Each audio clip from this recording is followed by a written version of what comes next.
Today, as Americans, we grieve the brutal murder, a horrific massacre of dozens of innocent people.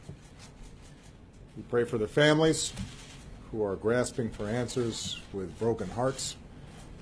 We stand with the people of Orlando who have endured a terrible attack on their city.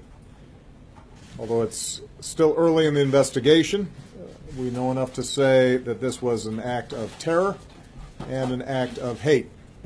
And as Americans, we are united in grief, in outrage, and in resolve to defend our people.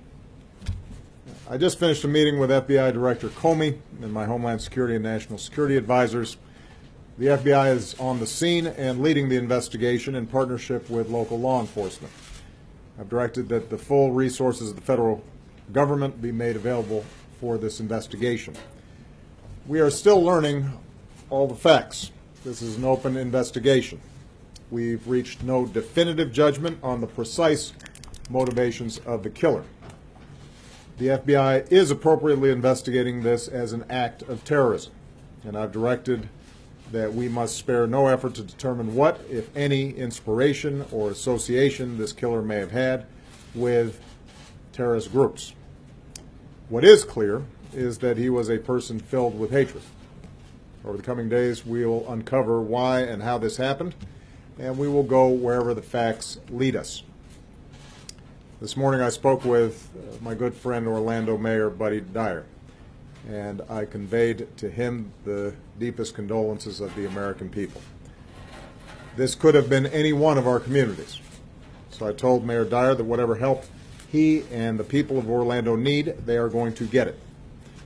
As a country, we will be there for the people of Orlando today, tomorrow, and for all the days to come. We also express our profound gratitude to all the police and first responders who rushed to harm's way. Their courage and professionalism saved lives and kept the carnage from being even worse. It's the kind of sacrifice that our law enforcement professionals make every single day for all of us, and we can never thank them enough. This is an especially heartbreaking day for all of our friends, our fellow Americans who are lesbian, gay, bisexual, or transgender. The shooter targeted a nightclub where people came together to be with friends, to dance and to sing and to live. The place where they were attacked is more than a nightclub. It is a place of solidarity and empowerment where people have come together to raise awareness, to speak their minds, and to advocate for their civil rights.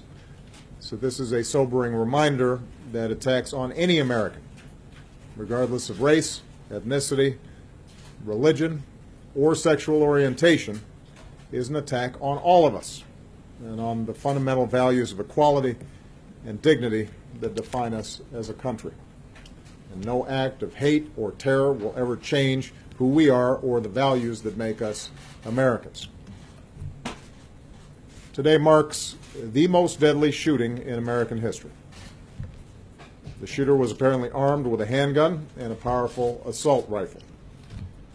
This massacre is therefore a further reminder of how easy it is for someone to get their hands on a weapon that lets them shoot people in a school or in a house of worship or a movie theater or in a nightclub.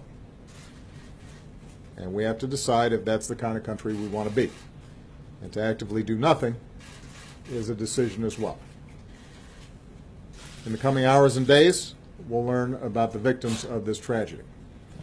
Their names, their faces, who they were, the joy that they brought to families and to friends, and the difference that they made in this world. Say a prayer for them, and say a prayer for their families. That God give them the strength to bear the unbearable, and that He give us all the strength to be there for them, and the strength and courage to change. We need to demonstrate that we are defined more as a country by the way they live their lives than by the hate of the man who took them from us. As we go together, we will draw inspiration from heroic and selfless acts. Friends who helped friends, took care of each other, and saved lives. In the face of hate, and violence, we will love one another. We will not give in to fear or turn against each other. Instead, we will stand united as Americans to protect our people and defend our nation and to take action against those who threaten us. May God bless the Americans we lost this morning. May He comfort their families. May God continue to watch over this country that we love. Thank you. Mr. President,